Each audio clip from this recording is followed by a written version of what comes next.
I always knew Naomi despised me, but I never thought she would stoop this low. It was my 35th birthday dinner, held in the formal dining room of our family estate in Denver. The air was thick with the scent of expensive candles and artificiality. Naomi sat across from me, swirling her red wine, her eyes gleaming with the cruel amusement she reserved for weak prey. My mother, Evelyn, was busy adjusting her napkin, trying to ignore the tension choking the room. "Happy birthday, Grace," Naomi said, her voice sweet but sharp as a scalpel. She slid a box wrapped in luxurious silver paper across the polished mahogany table. It stopped right in front of my plate. Every sound in the room died. The clinking of silverware, the chime of crystal glasses. Everything stopped. I looked at the box, then at Naomi. "Open it," she urged, a smirk curling her lips to reveal perfect white teeth. I tore off the wrapping paper. Inside was a high-end commercial DNA test kit. My throat tightened, but I didn't let a single emotion show on my face. I looked up at her. Naomi laughed, a jarring sound that shattered the silence. "Maybe this will explain why you've always been such a misfit, Grace. Why you're another man's mistake in this house." The sentence hung there, clear and brutal, loud enough to make the maid pouring water in the corner freeze. My mother dropped her dessert spoon. The metal clattered against the porcelain plate like a gunshot. She went pale, but she didn't say a word to defend me. She just bowed her head, avoiding the gaze of both her daughters. I didn't cry. Tears were a luxury I had given up long ago in this house. Instead, a cold calm washed over me. I realized this wasn't just a mean prank. This was the opening shot in a war for power that Naomi had been planning for a long time. She thought this gift would break me, but she was wrong. She had just handed me the key to burn down the perfect world she was trying to steal. Before I tell you about the terrifying secret I found in my mother's closet and how I used it to turn the tables, tell me, where are you following this story from, and what time is it there? Leave a comment below. I'd love to know how far this story is reaching. And if you've ever been betrayed by your own flesh and blood, hit that like button. You are not alone. Most people picture family as a sanctuary, a soft place to land. But for me, the Ellington house in Denver always felt like an art museum.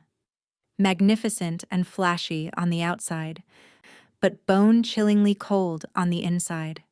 The marble floors never held any warmth, much like my mother's heart. From the time I was a child, I learned a crucial survival skill, the art of becoming invisible. I was the convenient daughter, the kid who did her own homework, handled her own problems, and knew how to retreat into the shadows so my mother, Evelyn, wouldn't have to sigh in annoyance. In contrast, Naomi's world always operated like a personal universe that everyone was forced to orbit. She had a knack for stealing attention without even trying, loud laughter, dramatic fabricated stories, and a talent for turning every room into her personal stage. And my mother was her most loyal audience, always applauding her every move. That favoritism existed in the smallest details. When Naomi got a B on a test, Mom praised her for being smart and well-rounded.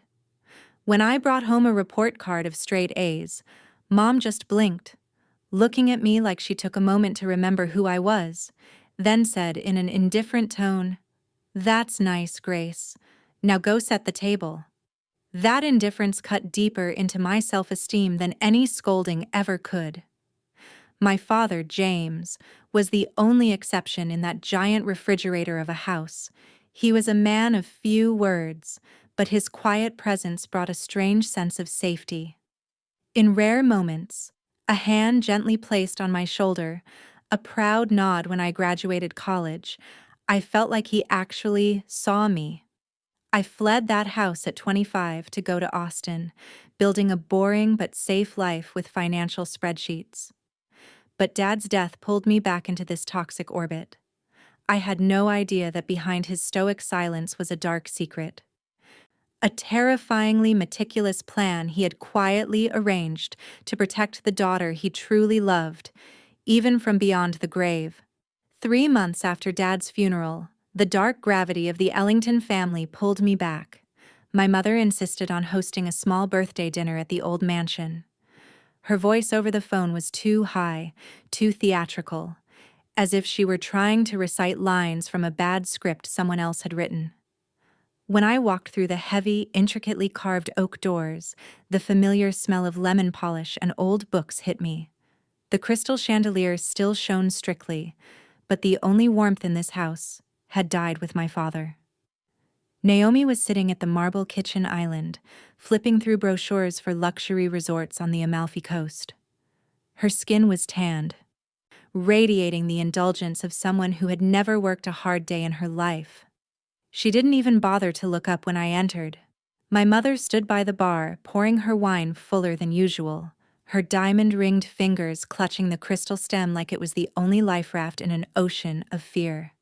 Something unspoken hung in the air, heavy and suffocating like storm clouds. I tried to ask about the reading of the will as gently and respectfully as possible. My mother froze, the smile on her lips becoming stiff as wax. "We're not ready, Grace," she said quickly, her voice wavering, but her eyes darted anxiously toward Naomi. And Naomi smirked, a smile of someone holding a deadly secret I knew nothing about. Looking back, that dinner was never about celebrating my birthday. It was a stage meticulously set for my humiliation. Naomi dominated the space with stories about herself, about plans to renovate the kitchen into a French farmhouse style costing hundreds of thousands of dollars. Mom laughed along with everything, no matter how vapid. When I spoke, the room seemed to dim, as if someone had turned down the volume on my existence. Halfway through the meal, Naomi leaned back in her chair, her cold eyes staring at me with calculation. "So, Grace," she said with fake sweetness, "still working at that little finance firm in Austin?" It wasn't an inquiry. It was a cruel reminder. In their eyes, I was just background noise, an outsider unworthy of sitting at the elite's table. That night, I retreated to my old bedroom, the room with the pale blue walls I had chosen when I was 15. It was exactly as I left it, perfectly preserved but lifeless, like a museum for a ghost. Naomi's laughter still echoed from downstairs, shrill and triumphant, piercing through the old oak floorboards. Instead of breaking down and crying as my mother expected, a cold curiosity drove me to act.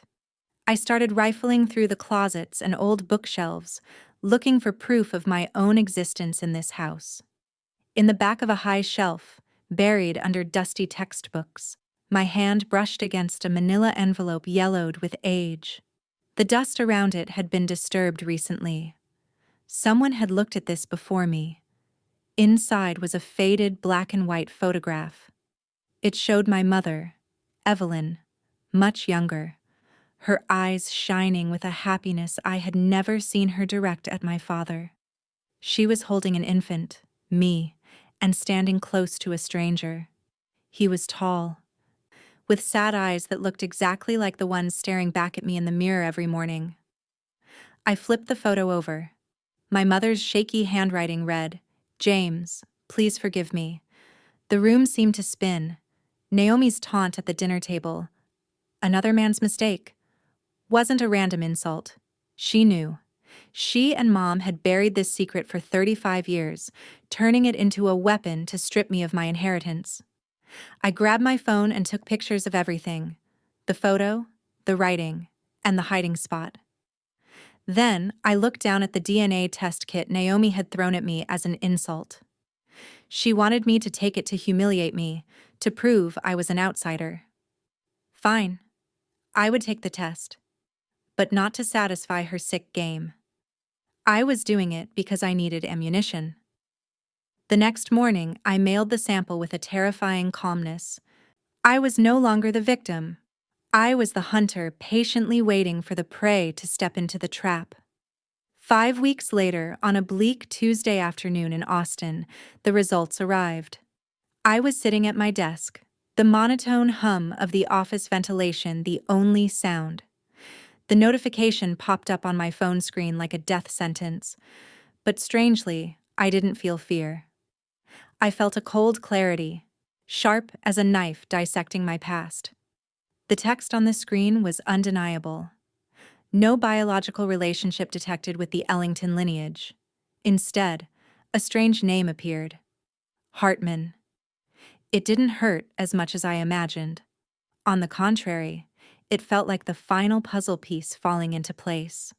I had always felt like a guest in my own childhood, and now I understood why. I was never their daughter. I didn't scream. I took a screenshot of the result and sent it straight to the family group chat. No dramatic accusations, just one short, cold question. Does anyone want to explain this? My phone buzzed immediately. My mother called. Her sobbing over the phone wasn't out of remorse, but out of sheer terror. Delete it, Grace. Please, you don't understand. It was so long ago. We moved past it. She didn't apologize for lying to me for 35 years. She only begged me to bury the truth to protect her reputation. But Naomi didn't call. She just texted. 4 short, cruel words appeared on the screen. Well, now you know. That night, I called her, my hand shaking with cold rage. Why now, Naomi? Why force me to find out? Her laugh echoed through the line, icy as frost. Because I kept this filthy secret from Mom for 20 years, Grace. Mom owes me. And you've played the victim long enough. Now, the people who actually belong to this family will get what they deserve. She hung up. Those words clung to me like toxic smoke. Naomi didn't just hate me. She had used this truth to emotionally blackmail my mother for 2 decades. The next morning, I didn't wake up with eyes swollen from crying. I woke up with a cold purpose. Naomi's threat had awakened a part of me I had buried for years. Survival instinct. I started asking quiet questions. I reached out to old family friends, neighbors in the upscale Denver district who knew my parents before I was born. Fragmented pieces began to form a terrifying picture. Naomi wasn't just passively waiting for the truth to come out. She was actively digging. For months, she had been secretly meeting with top probate lawyers, hinting at upcoming changes in Dad's estate, talking as if the mansion and million-dollar investments were already in her Hermes bag. I needed protection, but not the soft kind. I needed a shark. I hired Sarah Ang, a famously ruthless lawyer in Austin who specialized in complex inheritance disputes for the ultra-wealthy. I gave her everything: the DNA results, the old photo, Naomi's hateful texts. Sarah reviewed the file with the impassive face of a professional poker player. She tapped her fountain pen on the glass desk. "Your intuition is right, Grace," she said, her voice icy. "This isn't just jealousy. Someone is building a legal case to erase you completely from the will based on lineage. They want you to leave with nothing." 3 days later, the fateful call came. Mr. Dalton, my father's longtime personal lawyer and close friend, called. His voice over the phone was unusually formal, lacking its familiar warmth. "Grace," he said, every word carefully weighed, "your father, James, left very specific instructions for the reading of the will in special circumstances, and those circumstances have now occurred." I gripped the phone tight, my heart beating slow but hard. "What circumstances, Mr. Dalton?" "I think you should brace yourself for what you're about to hear," he replied, leaving the answer hanging. The silence on the other end was heavy as lead. Naomi thought she was controlling the game, but she didn't know that the most important move had been made before she even lifted a finger. On the morning of the will reading, Denver was shrouded in a cold fog. Not a weather chill, but the bone-deep cold of an omen. Sarah and I arrived at Mr. Dalton's office building early. It was a space that exuded power, with dark wood-paneled walls and floor-to-ceiling glass windows where the truth couldn't hide. Only echo. We chose seats tucked in the corner, observing like patient predators. My mother arrived next. She looked like a shadow of herself. Gaunt, eyes hollow from insomnia. Her hair was bunched in a messy bun, her hands clutching her crocodile skin purse as if it were the last lifebuoy keeping her from drowning.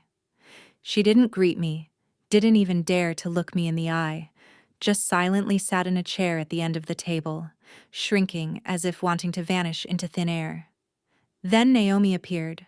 The sound of her heels striking the marble floor was jarring, every step radiating calculated arrogance.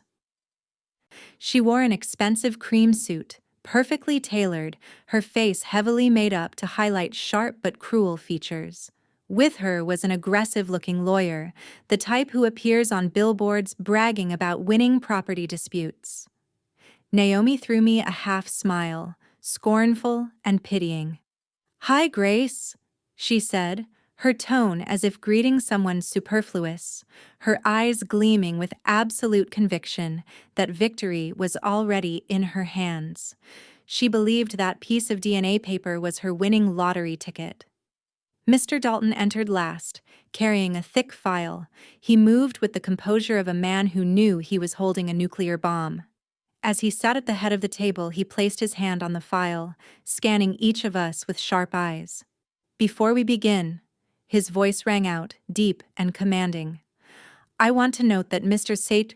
James Ellington left very clear and unusual instructions for today's reading. He anticipated these events long ago." The smile on Naomi's lips faltered slightly. The air in the room was thick, taut as a violin string about to snap. Mr. Dalton opened the leather binder, the rustle of paper sounding like thunder in the silent room.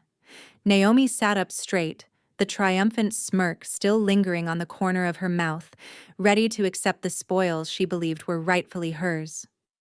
"I, James Robert Ellington, declare this to be my last and only will," Dalton's voice projected, steady but sharp. "I leave 70% of my entire estate, including the Denver mansion, stock portfolios, and control of the family trust, to my daughter, Grace Ellington." The silence in the room was ripped apart like a whip crack. Naomi shot up from her chair, the expensive leather sliding back with a screech against the marble floor. "He's insane!" she screamed, her beautiful face twisted in rage, the mask of composure shattering. "She's not his daughter. We have DNA proof. She's a bastard. She has no legal right." "Ms. Naomi, sit down." Mr. Dalton's voice cut through, colder and more authoritative than any judge. He didn't even look up from the page. "There is more." Naomi's lawyer put a hand on her shoulder, whispering a warning. Reluctantly, she sat down, her hands gripping the edge of the table until her knuckles turned white, breathing heavily, like a wounded animal. Dalton continued reading, his voice lowering, carrying the weight of a deceased father judging from beyond the grave. "I have known since Grace was 2 years old that she does not carry my biological blood. I chose to raise her as my own, and today I choose to leave my legacy to her, because Grace is the only person in this family who has proven herself worthy of the Ellington name. This decision is absolute and requires no further biological confirmation." Naomi's face turned from bright red to ash gray. My mother squeezed her eyes shut, a choked sob escaping her throat. She thought she was protecting her secret, but my father had known all along. He had silently watched Naomi's cruelty, my mother's cowardice, and my resilience for 3 decades. This wasn't just a will. This was his final affirmation. Mr. Dalton wasn't finished yet. With the ruthless calm of an executioner, he pulled another file from his briefcase, thicker and more destructive than the last. 8 months before his passing," he said, voice devoid of emotion, eyes pinning Naomi, "Mr. Ellington hired a private investigator to document every attempt of yours to manipulate his assets." He tossed a stack of documents onto the table. They slid across the polished wood, stopping right in front of Naomi's trembling hands. It was undeniable proof. Receipts for the DNA kit sent anonymously to my house. Photos of her sneaking to meet 3 different probate lawyers to find loopholes. And worst of all, bank records of unauthorized withdrawals totaling $50,000 from Dad's accounts during the weeks he was in a coma. Naomi's lawyer stiffened, cold sweat beading on his forehead. He realized he was standing on a sinking ship. "We were not informed of these allegations." "You don't need to be informed," Dalton interrupted coldly.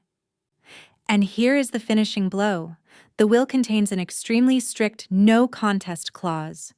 If you attempt to sue or challenge this will, you will be stripped of all benefits no matter how small." Naomi hissed, her face contorted in desperation. "This is fraud. That bitch Grace brainwashed him. She tricked a dying man." At this moment, Sarah Ang, my lawyer, stood up. She didn't need to shout. Her low voice rumbled with the power of someone holding the handle of the knife. "This file is ironclad, Naomi. The will explicitly acknowledges Grace's lineage and why he chose her. Any attempt to appeal will trigger the penalty clause immediately." Sarah leaned forward, delivering the final strike. "Furthermore, according to the estate's accounting books, the $200,000 you borrowed from your father 5 years ago to start your company is now classified as bad debt.